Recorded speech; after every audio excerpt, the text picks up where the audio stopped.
wala pa pala. Okay, nagpalit tayo ng EICB.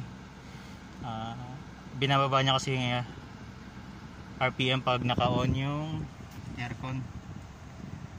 So para sa isolation purposes lang, gumamit ako ng galing sa sasakyan ko na known good. Kinabit natin dito sa medyo defective na EICB para sa isolation lang, no? So try natin i-off yung AC.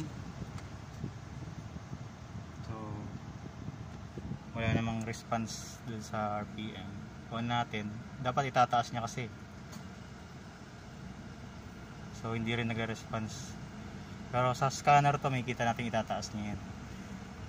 Previously, pag binababa niya talaga hanggang mamatay. Nagkaroon lang to ng yung kaya nagamit nila na matagal. In-adjust yung stopper, ginawang 2mm. 2mm no? Halos mga 2.5.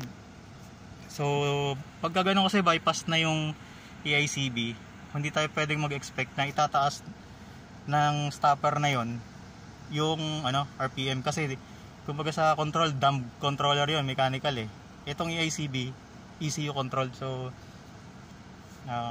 yun lang yung inputs natin. If ever na may laging bumababa yung RPM nya pag on aircon, 100% EICB na po yan. So tsaka pag naka-drive talagang namamatay siya, no? So lalagay natin sa drive, babarik lang natin.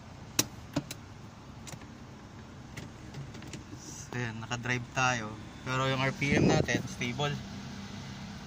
Yan, hindi siya mamamatay, no? Tapos naka-aircon pa rin tayo. Blower natin, taas natin.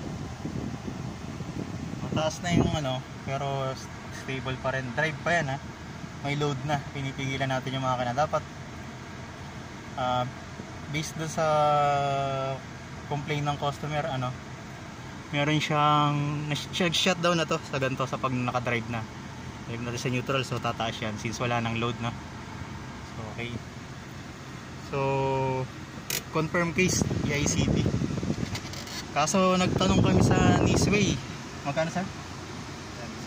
10.7. So as of 2023, so tataas pa yan hanggang sa susunod.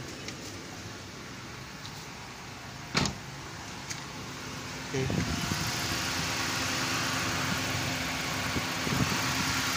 Ito yung EICB nya. Ito yung sira. Original pa to, yung hindi siya nagalaw. So yun lang.